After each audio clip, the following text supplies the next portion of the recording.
I'm going to be going through a winning scalping strategy based on supply and demand. Okay, the rules for the scalping formula are: number one, strong supply and demand zones, 4 hour, 2 hour, and 1 hour. We're going to mark those out first.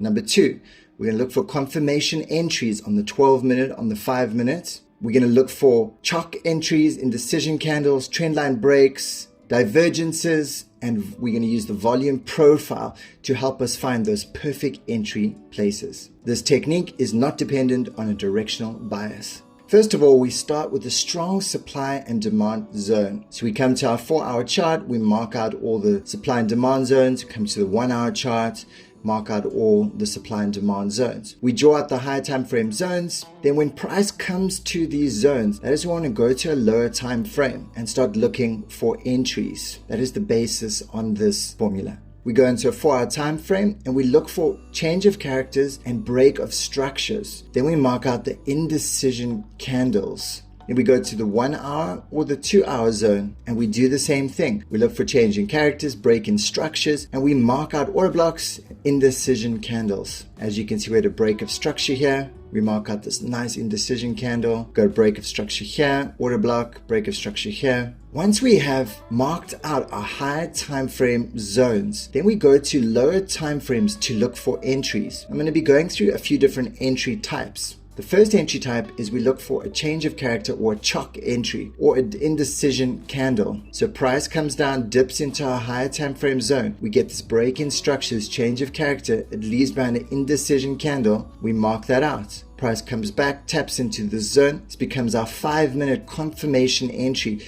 within a 1 hour higher time frame zone. Same thing happens over here. Price comes down, taps into our 1 hour zone. Look at this rejection wick to the downside, comes up, down, we get a break of structure over here, leaves behind the indecision candle. This becomes our 5-minute confirmation entry. Another entry type we can take is trendline breaks. So as price comes, dips into our higher time frame zone, we draw a trend line and we enter on the break of that trend line. See, price travels up here, hits our higher time frame zone, breaks. We can enter on the break or we can wait for the retest, but sometimes the retest doesn't happen. So as soon as it breaks, you can enter on the break and just put your stop loss just above the high before it. This is my favorite kind of entries.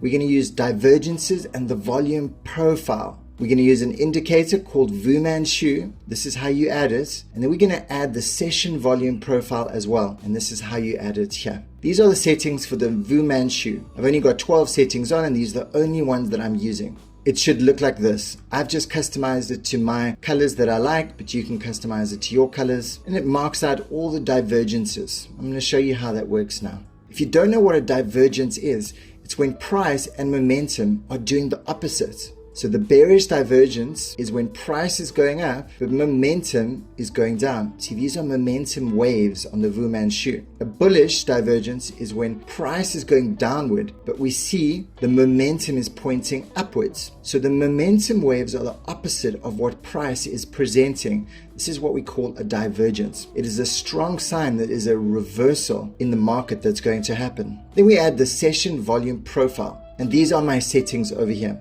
I've just customized the colors the way I like. What it does is it plots out a 1 day's worth of volume calculations on the chart for you. It shows you the highest traded areas and it shows you the least traded areas. This is how it works. Inside here, we've got the value area. This is the most traded zone. And within that, we've got the point of control, which is the highest traded zone within the value zone. This is where we generally get these massive displacements. Massive moves happen within this zone. And this is where the contraction of the market happens, the equilibrium.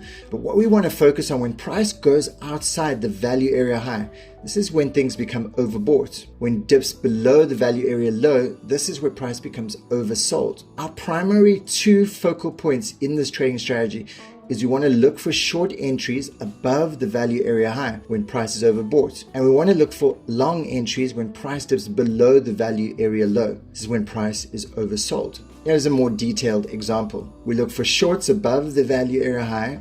We look for longs below the value area low. So what we're doing is we're just waiting for price to dip below into these zones. when they come into these zones, that is when we're going to start looking for divergences. When price dips into our higher time frame zones, we want to make sure that it's either above the value area high or below the value area low. And then we want to look for divergences in these spaces.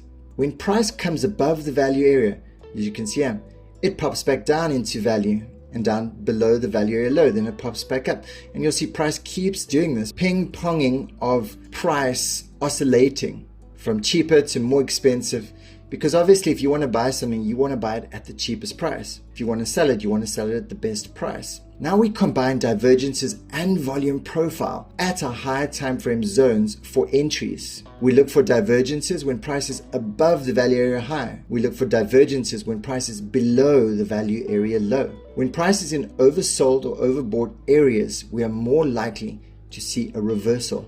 In this example, I've got a 24-minute bearish divergence, and you're probably wondering why the 24-minute.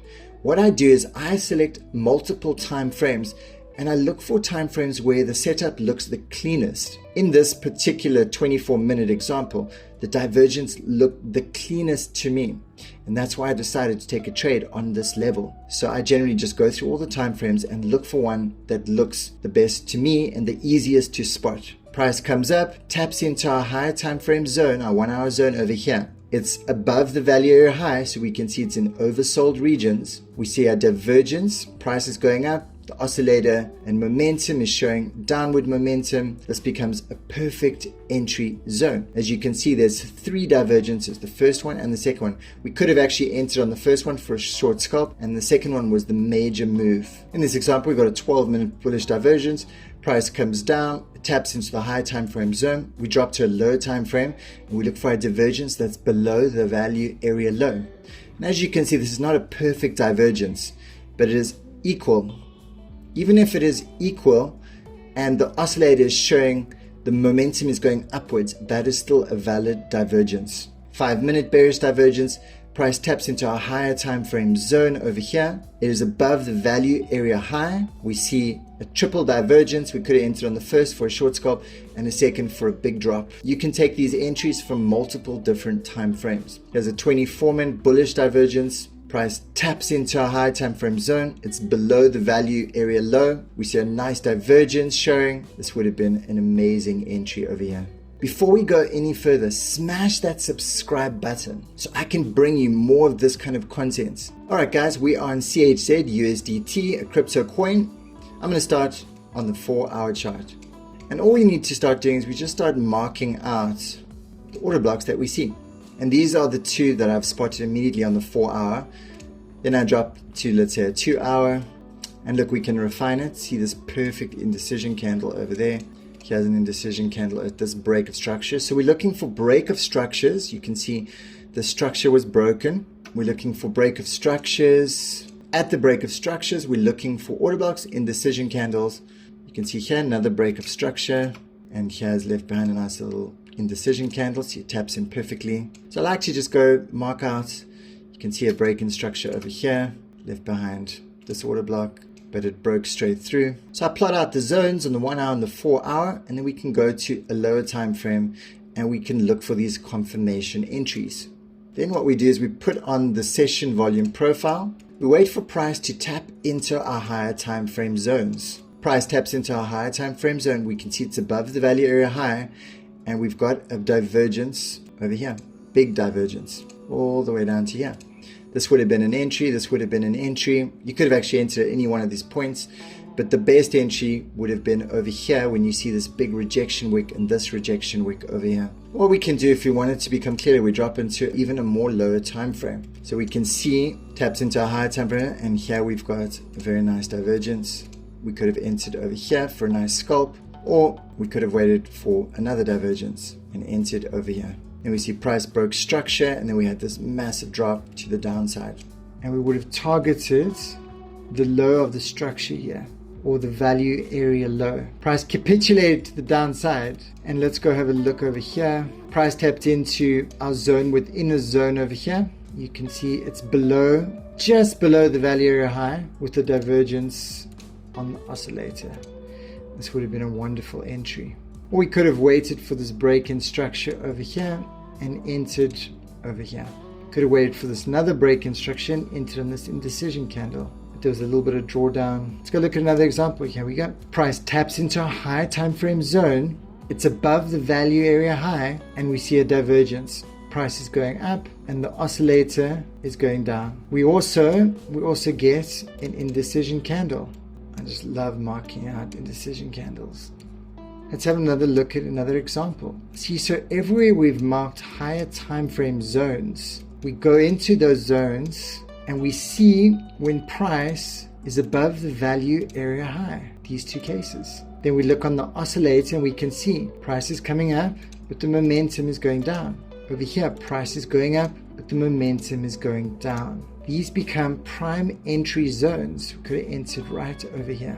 Here's another example. Taps into a high time frame zone. Look at all this liquidity below the value area low, and we've got a divergence. Price is going down, but the oscillator is going up. If price does not come into our zone, we do not take a trade, and if it does not show a divergence, we do not take a trade. Then we can start looking for changing characters, trend line breaks, like if we had a trend line drawn over here, broke, retested, and then shot up. At the same time, we saw we got this break in structure above here. We mark out this zone, and that becomes our order block. We can enter in multiple different ways. Over here, we've got a divergence, plus prices below the value area low. Can you see how if we combine all these confluences together, it really gives us a super great opportunity to enter? If you want to learn more about smart money concepts, I'm going to add a link now that leads to my playlist where you guys can understand all the concepts that are involved.